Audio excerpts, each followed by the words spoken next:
una clase de enfermedades clostridiales, donde participan varios clostridios, ¿se acuerdan? Y habíamos dicho que se dividían las enfermedades clostridiales en aquellas invasores de tejido, ¿no es verdad?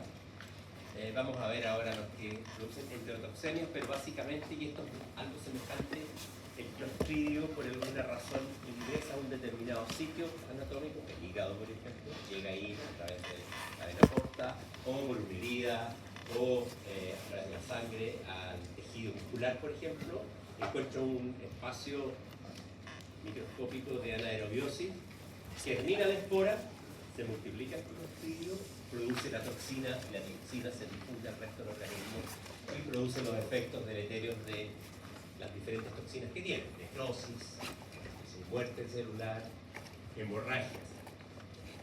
Pasa un poco semejante con estos clostridios que vamos a ver ahora, que son los clostridios enterotóxicos, que son clostridios que están en el intestino y por algún motivo, básicamente por cambios alimentarios, alcanzan una alta multiplicación, producen las toxinas en el intestino.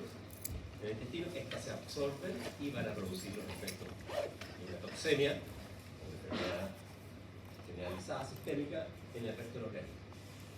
Estos clostridios enterotóxicos que se multiplican en el intestino en general van a producir varias enfermedades. Nosotros nos vamos a limitar a 3 o 4 porque afectan a diferentes estratos etarios de una especie básicamente rumiante. Pero básicamente, como les decía, esta multiplicación intestinal genera un aumento de la población de clostridios intestinales y posteriormente absorción de las toxinas. Las enfermedades se llaman enterotoxemias, ¿ya? Porque es una toxemia que se genera a nivel intestinal. Estos cambios de alimentación, en general, en las especies productivas se producen cuando tenemos animales con un nivel bajo de nutrición, pasto muy de baja calidad, con mucha fibra cruda, qué sé yo, y los pasamos a un nivel alto de calidad, o sea, a una mejor pradera o a una engorda que se denomina feedlot. Llevamos a los novillos o a los corderos a una engorda donde pueden comer mucho más para que engorden rápidamente, y esos, digamos, manejos producen muchas veces un problema a nivel intestinal que va a favorecer la presentación de la enfermedad. Ahora, existen varios tipos de Clostridium perfringens y que se diferencian por el tipo de toxina que ellos producen. Vamos a ver un cuadrito acá, donde tenemos arriba los diferentes tipos de Clostridium: A, B, C, D, E, F. Están las toxinas que toda esta familia de Clostridium produce: alfa, beta, gamma, delta, epsilon, eta, teta, iota, gamma, etc. Y hay otras más, pero estas son las más importantes. Esto no es para que se lo aprendan tampoco, pero para que se den cuenta de que existen, digamos, algunos clostridios que producen gran cantidad o mucha toxina alfa, que es el denominado Clostridium A. Después hay otros que producen diferentes tipos de toxinas, ¿no? ¿Verdad? El C también produce menos alfa, produce más beta, y el D produce alfa y muchas otras, y especialmente el que se denomina epsilon, que tiene una característica que vamos a ver cuando veamos la enterotoxemia por Clostridium perfringens tipo D, que produce efectos neurológicos, ¿ya? Acá están las características de las toxinas, que son letales, necróticas, hemolíticas, lecitinasas. Letales, necróticas son los efectos que cada una de esas toxinas, alfa, beta, gamma, etc., pueden producir. Pero la gran mayoría de ellas tienen efectos necróticos de los vasos sanguíneos, hemorragias, producen hemorragias indudablemente, y muerte celular. Cualquier pregunta, por favor, que tengan, me la hacen nomás, levantan la mano o me dicen, díganme. A mí me causa curiosidad por qué yo me debería hacer esto. Ah, ya. Mira, cuando un individuo, o un animal en este caso, está acostumbrado a una alimentación de pastoreo, por ejemplo, donde camina para ir a comer por allá, por acá, qué sé yo, hace ejercicio, ¿no es verdad? Come no como si se diera una panzada de alimento, tú lo llevas a un feedlot donde va a estar encerrado en un corral, donde le vas a dar alimento ad libitum, o sea, todo el que pueda comer, y los animales cuando tú le pones todo el alimento que puedan comer, se lo comen todo, si le pones más, se van a comer más. Entonces se produce a nivel intestinal una disminución del tránsito intestinal, porque tiene que procesar todo ese alimento. Entonces el alimento va transitando mucho más lento, el alimento tiene gran cantidad de nutrientes en carbohidratos y proteínas, que son, entre comillas, también nutrientes para los clostridios, y los clostridios que se están multiplicando, entre comillas, normalmente, aumentan en gran cantidad su población y producen, como tienen mejor, entre comillas, nutrientes también a nivel intestinal, producen las toxinas y las toxinas se absorben. ¿Ya? Ok. Bueno, vamos a ver algunas cosas generales de los clostridios enterotóxicos. Todos producen la toxina alfa. En los bovinos, hasta el 80% de los clostridios que están en el intestino son de tipo A, por lo tanto siempre hay. Esto hace que cultivar el clostridio a partir de las deposiciones de estos animales enfermos no sirva de valor diagnóstico, porque si voy a aislar Clostridium perfringens tipo A y en todos casi hay, en realidad no se justifica. Tenemos que tener claro que la presencia del clostridio no indica necesariamente que ese clostridio sea el efector o el agente biológico del cuadro que estamos viendo, porque es la toxina la que nosotros deberíamos detectar, pero sin embargo, lo comenté ayer, es muy difícil realizar un diagnóstico de detección de toxina. El Clostridium perfringens tipo D, que es el que vamos a ver que se produce en ovinos mayoritariamente, está en un 20% más o menos de los animales. En las otras especies es bastante raro.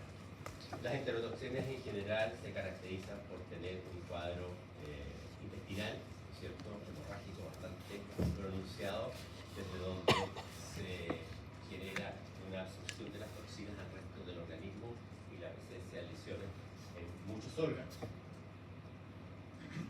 En general es, entre comillas, más o menos fácil detectar una enterotoxina porque vamos a tener un número importante de animales que están sometidos a un mismo tipo de alimentación y que van a estar sufriendo las mismas consecuencias, ¿ya?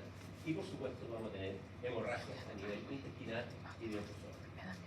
Acá tenemos algunas de las enfermedades que están produciendo los diferentes clostridios. La especie A, B, C y D. En el hombre puede producir también gangrena gaseosa, o sea, una lesión, si hay una contaminación de una herida, una persona con clostridium perfringens tipo A, que es muy corriente de encontrar. Si nosotros fuéramos acá a los corrales del mundo de granja, tomamos una muestra de la tierra y hacemos un cultivo, vamos a encontrar clostridium. Pero tenemos que hacer un cultivo en anaerobiosis. Si hacemos una placa de agarzaje, nos vamos a encontrar otras porquerías, pero si hacemos un cultivo anaeróbico, a los 2-3 días vamos a encontrar un clostridium. No necesariamente ese clostridium produce toxina. Para que produzca toxina, tiene que tener un medio mucho más rico en nutrientes. Cuando nosotros hace muchos años trabajamos con Clostridium hemolyticum, uno sembraba el clostridium, se desarrollaba en anaerobiosis, pero la toxina que producía era muy escasa. Cuando mejorábamos la calidad del medio cultivo y le agregábamos, por ejemplo, extracto de carne o extracto de hígado, el clostridium crecía más y producía toxina, ¿ya? Y ahí podríamos aislar la toxina. Están, digamos, aquí las enfermedades básicamente que son las que están definidas para cada una de esas especies de clostridio. El A, como les decía, el B, C, cada uno produce diferentes tipos de toxinas. Todos producen la toxina alfa en todo caso, y vamos a ir viendo cada uno de esas enfermedades. No todas, son 4 enfermedades, así que no se asusten. La producida por Clostridium perfringens tipo A, que es la que tiene mayor cantidad de toxina alfa, en general afecta a las ovejas. ¿Qué es lo que tiene esa oveja, ese cadáver de oveja ahí? ¿Qué característica le encuentran ustedes? ¿Ah? Está amarillo, ¿no es cierto? Producto, es muy probable de que esta toxina también produce una gran destrucción de eritrocitos, aumento de la hemoglobina, metabolización de la hemoglobina y se genera una ictericia. Esta es una enfermedad que se da en ovejas y terneros y que tiene, como les decía, características de hemoglobinuria, produce hemoglobinuria. Ahora, ustedes me preguntarán si en una vaca o en un ternero clínicamente está decaído, está con una toxemia, tiene una serie de características y tiene orina de un color oscuro, ¿qué es lo que podría pensar yo? Desde el punto de vista clínico, hay una hemoglobinuria. Puede ser esta enfermedad o puede ser la otra que vimos ayer, que era la hemolítico, de cuestión hemolítica. Claro que podría ser una u otra. Es difícil llegar a poder establecer clínicamente o patológicamente eso. Si se muere el animal y hay una necropsia y un infarto hepático, es muy probable que sea el clostridium hemolítico que es el que produce el infarto hepático. ¿Ya? Esta toxina tipo alfa genera una destrucción intravascular de los eritrocitos, no a partir de una lesión del infarto hepático, sino que a partir de multiplicación de los clostridios en el intestino. Su frecuencia y facilidad de aislamiento muchas veces del Clostridium perfringens tipo A va a enmascarar la presencia de otros organismos participantes. Si nosotros hacemos un cultivo del intestino, vamos a encontrar siempre, en casi todas las enfermedades, Clostridium perfringens tipo A. Por lo tanto, el encontrarlo no nos indica específicamente que sea el causal de la enfermedad, pero produce este tipo de signología. También afecta a otras especies animales cuando se dan las condiciones a nivel intestinal de cambios nutricionales en cerdos, jóvenes, lechones, camelios americanos, corrientes también. Los camelios americanos tienen una dieta bien, entre comillas, pobre, tienen que andar ahí en el árbol y lo que encuentran. Pero si nosotros lo llevamos a, qué sé yo, terreno, lo traemos a Santiago, lo ponemos ¿cómo se llama? Un tipo de alimentación con alfalfa, con mucha cantidad de nutrientes, podría sufrir estas enfermedades. También en el ser humano produce en general enteritis, inflamaciones intestinales, con hemorragia y con ictus. ¿Cómo se previene esta enfermedad o esta enterotoxemia? De dos maneras. Una, vacunando, por supuesto, vacunando a los animales con esta vacuna que yo les decía que es una vacuna múltiple, Clostrivac, 8 toxinas tiene, protege contra todas las enfermedades clostridianas, incluyendo y también manejando, digamos, la nutrición de tal manera de que los animales no sean alimentados de golpe con una gran cantidad de alimentos, sino que se va haciendo progresivamente. Por eso cuando uno mete a animales en filtros, no les da toda la comida desde el primer día en gran cantidad, sino que va aumentando progresivamente el nivel nutricional y la cantidad de alimentos que se les da hasta que ellos se acostumbren. ¿Ya? Porque si no, al animal se le dan, no sé, 10 kilos de alimentos, se los va a comer, si les da 12, se los va a comer, si les da 20, se los va a comer y va a estar con un problema a nivel de su intestino. ¿Ok? ¿Alguna pregunta? Dime. No me quedó claro porque se transmitía como por la alimentación o hay... No se transmite, esta es una enfermedad que no se transmite, al igual que todas las otras no son contagiosas. Muchos animales se enferman porque todos están sometidos a la misma condición, todos están comiendo mucho, pero no se transmite entre animales, de un animal a otro. Los chicos están en el intestino, todos los animales consumen una gran cantidad de alimentos, están en una misma condición epidemiológica y por eso se genera un gran número de casos, ¿ya? Pero no hay transmisión entre animales. Pero como que el factor para que ocurra la enfermedad es la alimentación. Sí, ¿o? la alimentación. ¿Por qué se da? Ahí eso no me queda claro. Yo lo expliqué recién, porque cuando las personas, aquí hay en algunas tribus de Papúa Nueva Guinea sufren de algunas de estas no son intoxicaciones, pero ellos comen muy frugalmente durante todo el año y cada cierto tiempo, cuando viene el equinoccio de invierno-verano, ya no me acuerdo, hacen una tremenda fiesta. Entonces matan los chanchos, hacen como unas especies de curanto y toda la tribu come muchísimo y se ha comprobado en muchas oportunidades. Comen tanto que tienen una disminución de su tránsito intestinal. Cuando tú comes, que hay así de lleno, ¿cierto?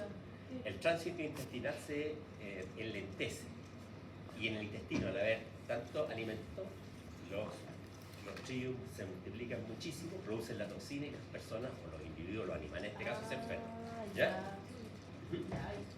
¿Tú querías preguntar algo de eso? Sí, que es como al final, por lo que tengo entendido, o ahí va mi gustaría también, pero la enfermedad por clostridio es un tema como de la ecología de la parte intestinal. Por supuesto, las enterotoxemias. Claro, en los humanos es lo mismo que pasa con el clostridium difficile, de Claro, el difícil se multiplica muchas veces en algunas otras, en el arroz, por ejemplo. Y hay otras, sí, el cuestión difícil puede producir heterosistema, pero puede producir también lo que se denominan las infecciones intrahospitalarias, de herida. ¿Ya? Acordémonos que los Clostridium están presentes en los medios ambientes. ¿Cómo? Con las esporas. Pero para que el Clostridium se multiplique y produzca las toxinas, tiene que haber, en primer lugar, anaerobiosis. Y un medio rico donde la bacteria se multiplique muchísimo y tenga la capacidad de producir las toxinas. ¿Ya? ¿Sí? Ok. Bien. Este otro Clostridium perfringens, que es el tipo B, que según el cuadro que vimos, produce una toxina alfa, pero también una xenonina beta, que tiene otras características, produce una enfermedad que se llama disentería hemorrágica del cordero. La verdad que ahí hay una... ¿Ustedes saben lo que es una disentería? Exactamente. Por lo tanto, decir disentería hemorrágica es una doble... ¿Cómo se llama? Tautología. Pero la enfermedad se llama así, disentería hemorrágica del cordero. ¿Dime? Diarrea hemorrágica. Cuando uno tiene una diarrea con sangre, es una disentería desde el punto de vista médico, una definición médica. Bueno, esta es una enfermedad que se da en corderitos chicos, de antes de 2 semanas de vida, bien guapitos, no amamantándose. Entonces, ¿por qué se produce? Básicamente se produce porque las madres tienen mucha leche, una gran cantidad de leche. ¿Y por qué tienen mucha leche? Porque tienen muy buena alimentación. Si la madre se alimenta muy bien y tiene una gran cantidad de leche, el corderito va a tomar mucha leche y se le va a producir esta enfermedad. Por la misma explicación que les di yo antes, va a tener gran cantidad de alimentos en su intestino, va a haber una disminución del tránsito intestinal, propensión a que se multipliquen los Clostridium, que va a ir adquiriendo desde que nace. Los Clostridium y Escherichia coli son 2 bacterias que ingresan desde los primeros días al intestino de los individuos. ¿Por qué? Porque están consumiendo pasto, están en el medio ambiente y están tragando eso que está en el medio ambiente, se lo está transmitiendo su madre, etc., a través de la hemofilia. Ahora, las madres, esto ocurre en Europa, en Escocia, muchas veces en los países donde hay mucha lluvia, donde hay los corderos van a nacer, ustedes saben, bueno, no saben mucho de corderos, pero las ovejas, los bovinos, los sistemas productivos desde el punto de vista extensivo, tienen un periodo reproductivo de 2 meses que se llama el encaste, donde se cubren las hembras. Después, 5 meses después, nacen todos los corderitos más o menos en un periodo de 2 meses, que es más o menos previo a la primavera, y en la primavera ya empiezan a nacer. Las madres tienen mucho pasto que comer, producen mucha leche y los corderos pueden enfermar de este cuadro. ¿Ya? ¿Cómo lo vamos a prevenir? Es difícil, ¿eh? Específicamente este cuadro del 8 nosotros vacunábamos a los animales antes de que empezaran a comer mucho. Aquí ¿cómo lo hacemos? Cuando tenemos las ovejas y tenemos 5.000 ovejas. Como que como extraer la leche como la cantidad de la hembra. No le va a poder nunca extraer a 5.000 ovejas. ¿Cómo se llama? El manejo es dificilísimo. Y además tú le sacas el corderito a la oveja y lo deshijas. Después los corderitos son medio pavos, no encuentran a la madre. Pero en el caso de a las hembras, como lo mismo que a la vaca, llevarlo como para que le saquen leche. Como lo mismo no va a tener nada. Tampoco, porque están acá pastoreos, las hembras están con el corderito siempre. Lo que se hace para prevenir esta enfermedad es vacunar a las madres antes del parto. Tú vacunas a las madres antes del parto y las madres van a producir anticuerpos calostrales, maternos calostrales, se los van a transferir al cordero cuando consuman el calostro durante sus primeras 12 horas, 24 horas. Y así se van a proteger. ¿Ya? Dime. Profe, pero cuando están preñadas, ¿yo la ¿Sí? vacuna? La vacuna es inofensiva para la hembra preñada, una vacuna inactivada, no tiene problema. ¿Ah? Lo que se hace cuando eventualmente se quiere proteger y hay este tipo de problema en algunos rebaños, se vacuna a la madre. ¿Ya? Porque todos los otros manejos es imposible cuando tenemos todas las ovejas pariendo, con todos los corderitos creciendo y lactando, es muy difícil manejar. ¿Ya? Bueno, aquí hay pocos síntomas en los corderos. De repente empiezan a morirse con hemorragias en diferentes lugares, específicamente a nivel de corazón, epicárdica, úlceras intestinales, y hay que diferenciar muchas veces estos cuadros hemorrágicos de algunos cuadros hemorrágicos o de algunas disenterías que pueden producir Escherichia coli. ¿Ya?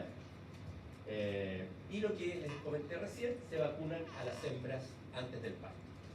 Las hembras, si nosotros hacemos el encaste de las hembras durante 2 meses, esperamos 1 o 2 meses, se vacunan todas las ovejas. No se vacunan solamente contra esto, sino que contra otras enfermedades, que vamos a ir viendo más adelante. Antes de que empiecen a parir. Y así la hembra va a generar anticuerpos, los va a transmitir, o los va a transferir a sus crías con el calor. Y los corderitos se van a proteger. Bueno, acá hay algunas fotografías de los animales. Los animales que sufren esta enfermedad se mueren rápido, ¿no? Muy rápido. Tienen un poco de diarrea, pero rápidamente las toxinas son muy potentes y lo que se pueden apreciar son hemorragias a nivel cardíaco, hemorragias a nivel intestinal, básicamente. Pero lo que me indica a mí que hay un problema es que hay muchos animales que están sufriendo el mismo cuadro. Dime. ¿La tipo de eso le afecta a abejas? ¿Cómo? ¿Eso le afecta a abejas? Este sí, a corderitos. Ya, las madres no les pasa nada, ya están acostumbradas. En general los animales adultos muchas veces ya tienen inmunidad, ¿cómo se llama?, de masa, porque han estado en contacto con la bacteria mucho tiempo. Pero cuando sucede esta condición de que los corderos tienen acceso a mucha leche de sus madres, se puede producir esta enfermedad. No es tampoco una cosa que pase siempre, ¿verdad?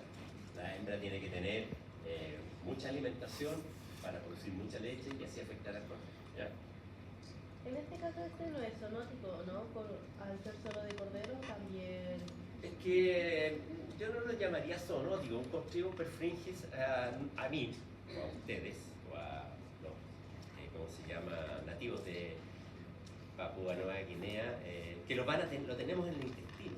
Es muy probable que si yo hago un análisis de toda mi flora bacteriana intestinal vaya a encontrar Clostridium.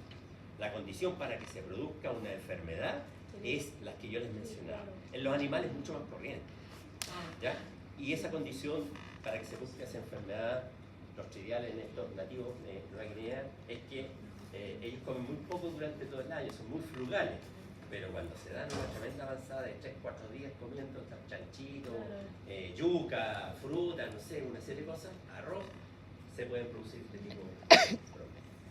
El Clostridium perfringens tipo C es una enfermedad que afecta mayoritariamente a especies como los chanchitos. Tiene una toxina beta que es bastante letal, produce también necrosis intestinal y una serie de lesiones a nivel del tracto digestivo. Todas muchas veces muy fáciles de ver porque son lesiones de tipo hemorrágicas, ¿no? Los chanchitos se mueren rápido, con una diarrea hemorrágica, los chanchitos prácticamente se mueren muy rápido. Esta toxina beta destruye la tripsina intestinal, ¿ya? Se destruye con la tripsina, por lo tanto no es una enfermedad que se dé en adultos. La tripsina, que es una enzima que todos tenemos, ¿no es cierto? ¿De dónde viene? Del páncreas, ¿cierto? No lo tienen las crías, no lo tienen los lactantes, empieza a desarrollarse o a producirse después. Por lo tanto, los individuos adultos que tienen tripsina en sus líquidos digestivos, no está inhibida esta toxina, esta tripsina inhibe la toxina beta y por lo tanto no hay problemas de algún tipo de enterotoxina.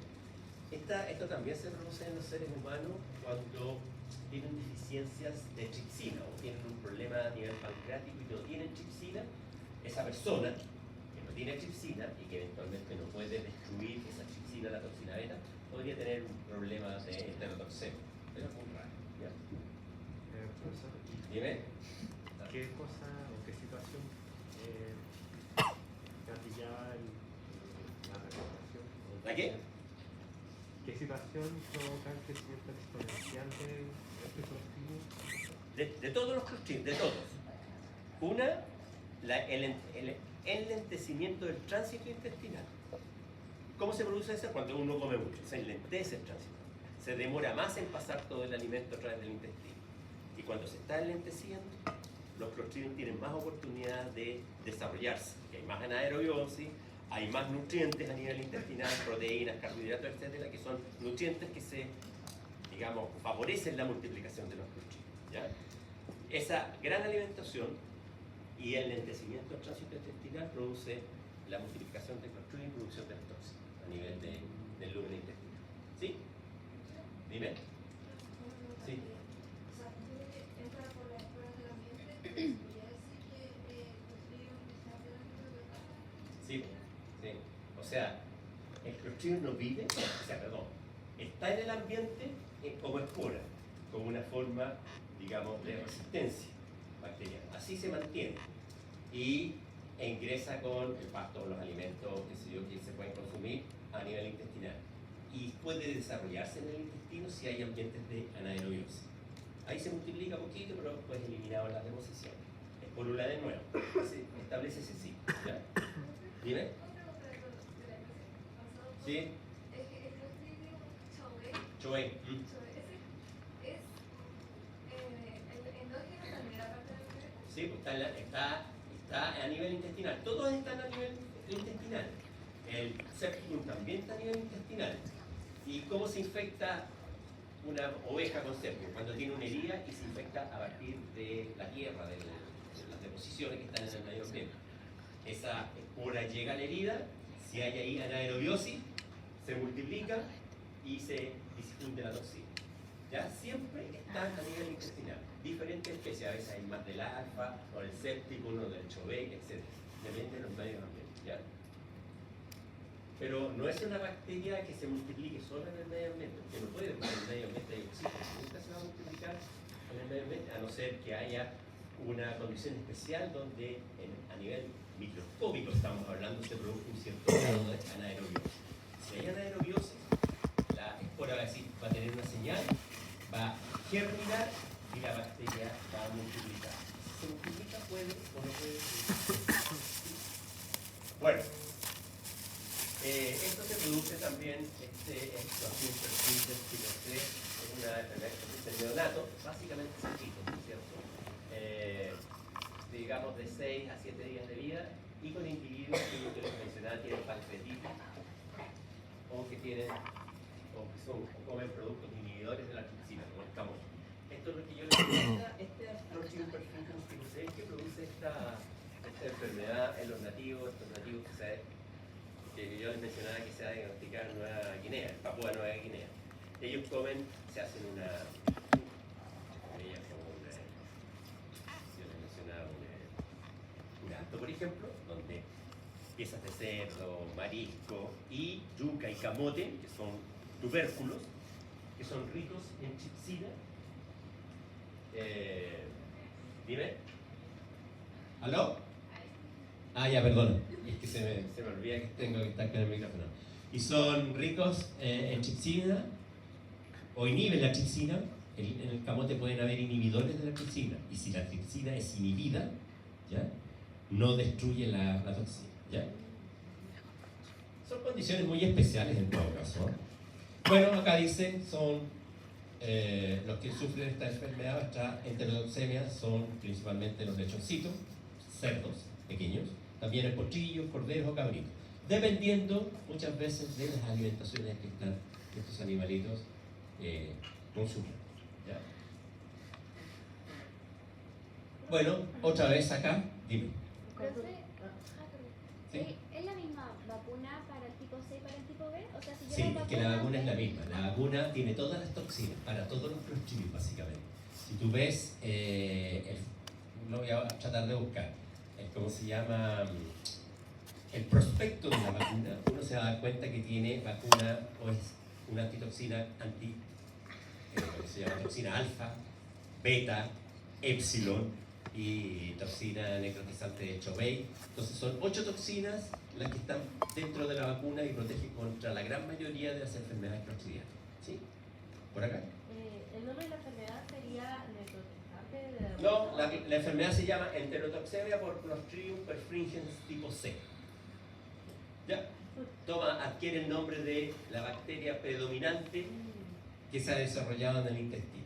Ahora, es difícil, por supuesto, hacer un diagnóstico etiológico a partir de las lesiones. Pero la condición epidemiológica te lo da. Si son corderitos los que están muriéndose antes de las 2 semanas de vida, lo más probable es que sea el anterior. ¿Te das cuenta? Si son cerditos que tienen diarreas hemorrágicas y que están muriendo, es muy probable que sea este Clostridium el que se está desarrollando. Y la forma de prevenirlo también es vacunar a las hembras antes del parto. A las cerdas muchas veces las vacunan con esta vacuna anticlostridium. Esta otra, que es Clostridium perfringens tipo D, afecta también a ovinos que están en sistemas productivos intensivos de feedlot, de engordas, bovinos también que pueden estar en sistemas intensivos de feedlot, de engorda. La gran característica también es que se producen mortalidades rápidas, agudas, de un día para otro, en 2 o 3 días se mueren una gran cantidad de animales, ¿cierto? Todos estos animales es muy probable que estén sometidos a una alimentación a partir del pastoreo con concentrado para aumentar su aumento de peso. Y por supuesto, eso es un problema. ¿Cómo puedo prevenir esto? Por supuesto, antes de entrarlos a un feedlot, antes de someterlos a un sistema intensivo de alimentación, los vacuno. Los vacuno y les voy proveyendo de una alimentación excesiva de a poquito. La primera semana se les da, qué sé yo, 30% de la alimentación que tendrían que alcanzar al mes, y así de a poquito se les va aumentando la alimentación. Me acuerdo que hace muchos años atrás el doctor Patricio Pérez, ovino, tenía que hacer un ensayo acá, y compró unas borregas en Hidalgo, que es una estación experimental de Inia que está en la región de Chile. Las trajimos acá, y allá atrás había unos corrales, bastante más atrás, como a 2 kilómetros de aquí. Claro, y las ovejas allá estaban a pastoreo. Comían cuando los animales están a pastoreo, tienen una alimentación así como de mantención, por así decirlo, sobre todo el secano costero. Pero acá, claro, llegaron y empezaron a comer alfalfa ad libitum, casi comían, les daban alfalfa demasiada, de un día para otro, y empezaron a tener cuadros de anticoncepción, se murieron 3 o 4. ¿Cómo se controla eso? Si es que no las habían vacunado antes, les quitan la alimentación, les rebajan la dieta, las dejas 1 o 2 días con pura paja para que coman, ¿ya? Y se restablece un tránsito intestinal adecuado, ¿ya? Bueno, lo ideal, por supuesto, es vacunar. Bueno, ¿cómo se llama? En bovinos también puede suceder algo semejante. Esto es para graficar un poco lo que vamos a ver después con carnúnculo bacteriano, que también puede producir mortalidades de gran magnitud en un rebaño. ¿Qué hacemos con los cadáveres? Esto es un feedlot, por ejemplo, en Nueva Zelanda, de corderos. Claro, aquí todos los animales están súper encerrados, ni se mueven, no hacen ejercicio, ¿no es verdad? El tránsito intestinal es muy lento y come muchísimo. Pero para digamos, evitar una enterotoxemia, lo que hay que hacer es o vacunarlos, o sea, yo los vacunaría inicialmente y les iría aumentando la cura. En los primeros 15 días llegar a la cantidad de alimentos que deberían comer para ir. La enterotoxemia tipo D en ovinos y bovinos jóvenes sometidos a alimentación con fines productivos.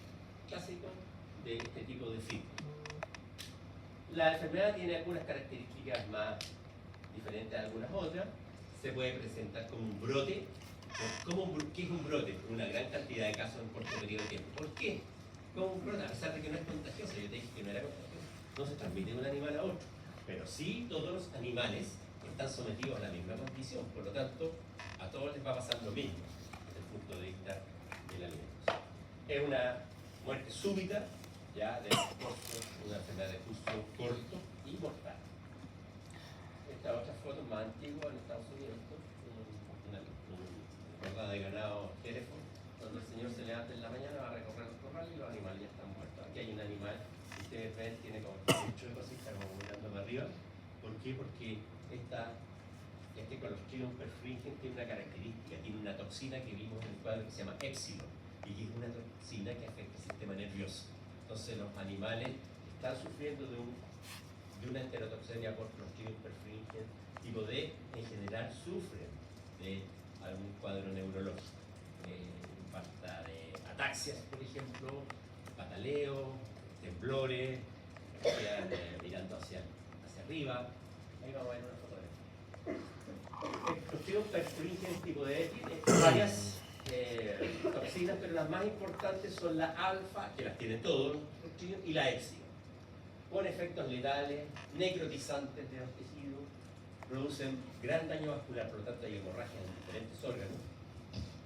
Y, como les decía, la epsilon también aumenta la permeabilidad a nivel intestinal y produce daño cerebral y a nivel del nervio optálmico. Genera ceguera, pues genera depresión en los animales, furia también, cornean o atacan con la cabeza a los otros animales, a los palos, a las personas, convulsión y parálisis. Esa es la gran característica de este cuadro de heterodoxemia, donde se pueden observar cuadros neurológicos, a diferencia de las otras heterodoxemias donde no hay cuadros neurológicos, porque los otros Clostridium no producen la toxina epsilon. Solamente el tipo D tiene toxina epsilon. En este caso, profe, su muerte no sería rápida si nosotros logramos ver todo esto. En general es rápida, ¿ya? Ah, O sea, cuando yo hablo de muerte rápida, en general es en 24 horas los animales pueden estar decaídos y de repente ¡pum!, se caen muertos, ¿ya? Eso es una muerte aguda o sobreaguda. Mientras más cantidad de toxina haya absorbido un individuo, más rápida va a ser la muerte. Si es más lenta, como por ejemplo el Clostridium perfringens, Hemolyticum que vimos ayer, en general es un poco más lenta, pero la toxina, como es hemolítica, no es tan, como ya es letal. Entonces se demoran 3, 4, 5 días. Tú puedes ver algunos signos, signología. Aquí casi signos no ves, lo que sí puedes ver los signos neurológicos. Y después en la necropsia va a haber patología necrótica, patología hemorrágica, diversos, ¿ya? Los animales muchas veces tienen un cuadro neurológico con, qué sé yo, ataxia, se caen, patalean, etc. Profe, otra consulta. Entonces, entendemos que al animal cuando lo vemos con esos signos como que no hay nada más. No hay nada que hacer. Para que ustedes se den cuenta, estas enfermedades no tienen tratamiento. ¿Y por qué no tienen tratamiento? ¿Todas las Clostridium? Todo. Porque la toxina tú no tienes, o sea, tú tendrías para poder tratar un animal, un individuo que está con una toxemia, con este tipo de toxinas tendrías que aplicarle ¿qué? ¿Ah? No sería un antibiótico. No, el antibiótico va a afectar a la bacteria, pero la toxina ya está producida. La toxina tiene que ser neutralizada solamente con un antisuero, antitóxico. Y eso no existe, no se produce. El único suero antitóxico producido contra un Clostridium es el antisuero titánico, que se utiliza para tratar a las personas y a veces caballos de muy alto valor que tienen tétano, ya están sufriendo el tétano, le pones antisuero para contrarrestar el efecto de la toxina. Ya. Pero en estos sistemas productivos los animales se van a morir. Lo que yo haría, si tengo un problema de heterodoxemia, les dejo de dar alimento 2-3 días. Agua, sí, por supuesto. Pero para disminuir esa concentración de alimento a nivel intestinal de los animales. Y los vacunos, por supuesto. ¿Ya? Pero la vacuna va a hacer efecto en 7-8 días. Lo mejor que se recomienda es disminuir la dieta, la cantidad de alimentos que le vamos a dar, y sacarlos a caminar, o sea, que hagan un poco de ejercicio, ¿te das cuenta? Para que el tránsito intestinal aumente y puedan eliminar las deposiciones y todo el alimento que consumen, ¿ya? ¿Ah? Sí, pero son enzimas re caras, no le vamos a dar a una... Mira, si estamos hablando aquí, ¿tú te diste cuenta ese filtro que hay ahí? Son a veces miles de animales que tenemos, cientos de animales en un filtro de novillo. Aquí podemos tener 400, 500 animales. Entonces, son carísimas, todas esas enzimas son medicamentos de uso humano, básicamente, no hay otro tipo de medicamentos de uso animal. Ahora, acá hay otros animales que están con signos neurológicos, se dan cuenta con el cuello hacia arriba. La constante de esta enfermedad y la gran mayoría de las enfermedades clostridiales son las hemorragias endocárdicas, epicárdicas y presencia de fluido a nivel del endocárdico.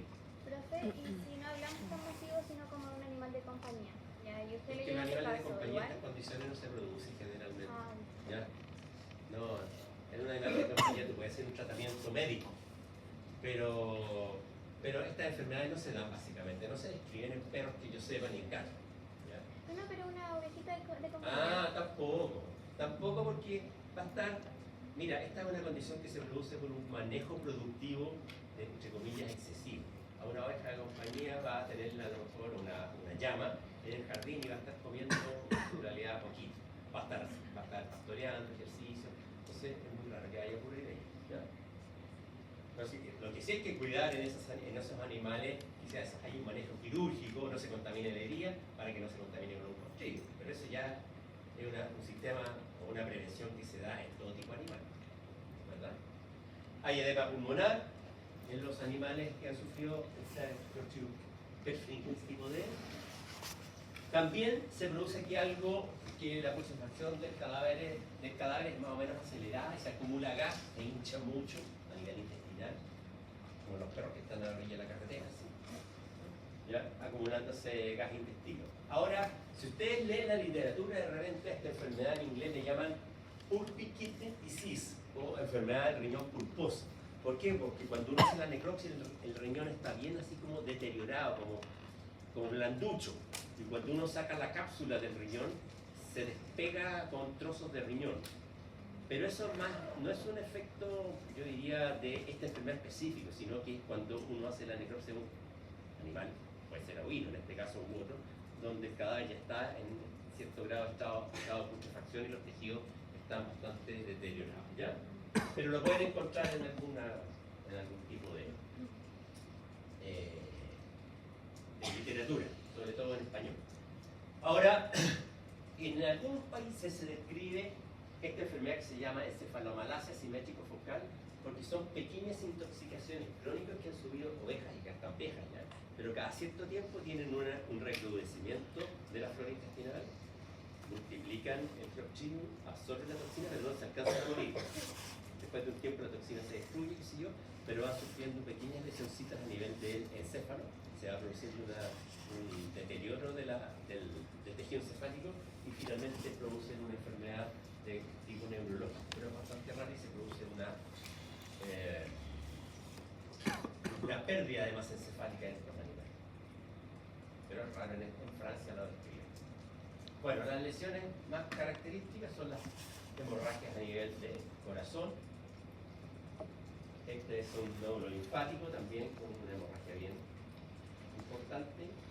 Hemorragias a nivel del intestino, muy clásicas, no solamente en esta enterotoxemia, sino que en la gran mayoría. Si ustedes me dicen esto, puede ser una enterotoxemia tipo A, podría ser, si es una hemorragia intestinal que se da en la otra. ¿Cómo las diferencio? Básicamente, si este animal tiene o ha tenido o los que están sufriendo la misma enfermedad tienen signos neurológicos, es muy probable que sea esto. ¿Ya? Por eso que les decía al principio es difícil hacer un diagnóstico etiológico certero. En general uno va a pensar que está frente a una clostridiosis, más que apuntarle específicamente a algún tipo de enfermedad. Si hay cuadro neurológico, perfecto, le puedo hacer un diagnóstico de enterotoxemia tipo D. Si hay orina oscura, hemoglobinuria, puedo pensar en la alfa o la A, o puedo pensar en hemoglobinuria, pero si hago la necropsia y encuentro un infarto a nivel hepático, voy a pensar en Clostridium perfringens, con el Clostridium hemolítico. ¿Te das cuenta? Hay que conjugar la patología con la clínica o con los hallazgos y con la epidemiología. Bueno, intestinos de diferente magnitud de hemorragia, aquí parecen una prieta, pero claro, o sea, son cuadros muy, ¿cómo se llama? Graves, ¿no es cierto? Un animal con esa condición se muere en horas, ¿verdad? Pero en general uno puede apreciar este tipo de lesiones, ¿ya? A nivel intestinal. Necrosis, hemorragias, petequias, equimosis a nivel intestinal, y por supuesto en otros órganos, a nivel intestinal, también a nivel pulmonar, y del corazón, como les mencioné. También genera heces con sangre. No siempre se alcanzan a apreciar, se mueren los animales antes. Aquí sí, aquí este tender, este bovino, uno podría apreciar aquí una disentería o heces con sangre, una diarrea con sangre. Pero generalmente se aprecia este tipo de muchas veces de escenario, por así decirlo. A veces hay algún tipo de congestión hepática, pero sí lo que puede apreciarse son una tremenda hemorragia y lesiones a nivel del corazón. Perdón, este es un riñón. Este es el riñón. El que está abierto. Es un riñón y tiene esta, yo diría, pérdida de tejido a nivel de la zona cortical. Estos son los riñones que se denominan pulposos. Se dan cuenta que como que el tejido está blando, ya está medio, entre comillas, podrido. ¿Se fijan? Entonces le denominan riñón pulposo. Bueno, vimos todos los clostridium, o la gran mayoría, porque hay muchísimos más. La gran característica de estas enfermedades que son las toxinas las que producen todas las lesiones, son todas bastante parecidas. Uno el análisis etiológico lo puede hacer básicamente en algunas signologías específicas de algunas de ellas. Se pueden prevenir con vacunas a los animales. En general, en los rebaños vacunan una vez al año, qué sé yo, con Clostridium 8, que les decía yo. Las vacunas son mixtas, protegen contra varias especies de los Clostridium. Sí, las vacunan en las lecherías, se le ponen Clostrivac a todas las vacas una vez al año. ¿Ya? Si yo estoy encargado de un feedlot, que es una engorda de novillos, cuando bajen los animales de los camiones, cuando entren al feedlot, los vacuno el primer día. Ya, los vacuno el primer día, les empiezo a dar comida de a poco. Un manejo bastante fácil. Bueno, descansemos 10 minutos.